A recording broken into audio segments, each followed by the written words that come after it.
Hey everyone, welcome back to another episode of the In Search of Human podcast. It's me. And today, we're diving into something really personal, but also something that affects so many people in our society. We're talking about loneliness. So why does this show have to be about loneliness? You know, it could be about travel, or food, or anything else, right? Because we are all inherently social creatures. Our needs are met through connection with other people. From the moment we are born, we start looking for faces, we start reaching out for touch. And as we grow up, we need friends and acceptance and love. And when we don't get it, we suffer.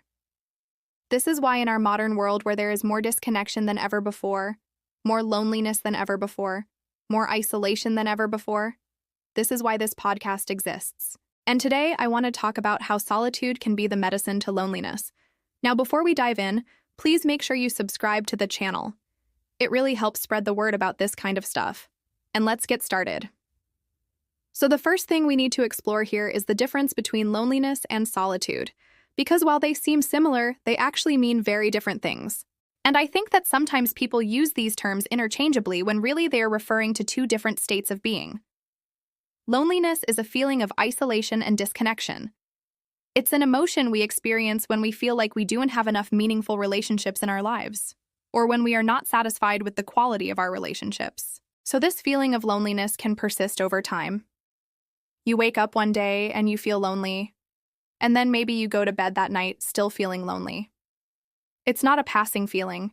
It's not something that happens occasionally. Loneliness is something that stays around for a while. And what causes loneliness is a lack of something. It's a lack of human connection. It's a lack of belonging. It's a lack of intimacy. But then there's solitude, and this is a state of mind. It's a conscious decision to be alone. It's a choice that we make. And what causes solitude is the desire to be on our own. Maybe we want to take some time to recharge. Maybe we need some space to think. Maybe we want to just enjoy our own company for a little bit. So while both of these feelings involve being alone, the motivation behind them is completely different. And in fact, I would argue that one of the best ways to overcome loneliness is to practice solitude.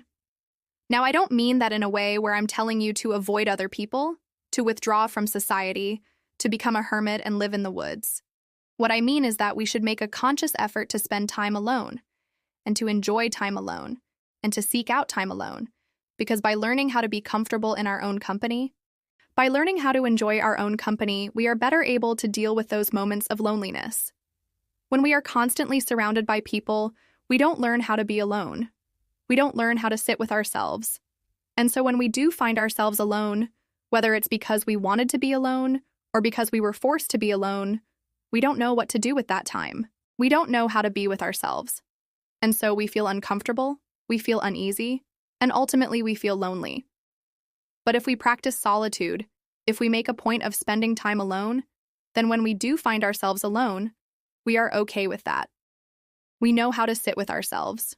We know how to be comfortable with ourselves, and therefore we are able to overcome loneliness.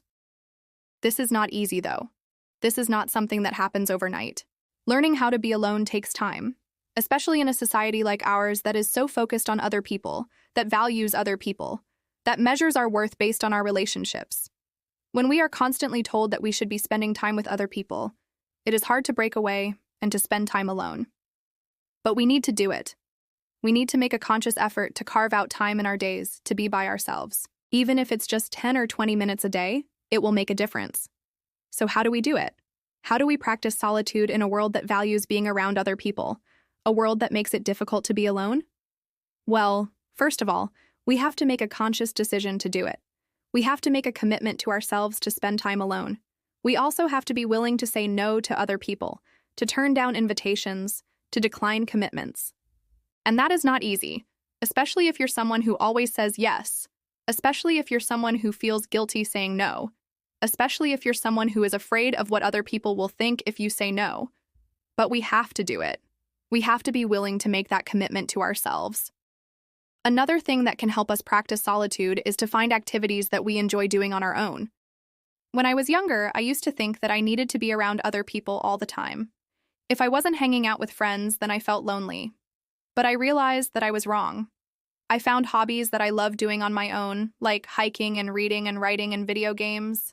And I discovered that I don't need other people to have fun. I can have fun on my own. And finally, we have to be patient with ourselves. Learning how to be alone is not easy. It takes time. There will be days when we feel lonely even though we are alone.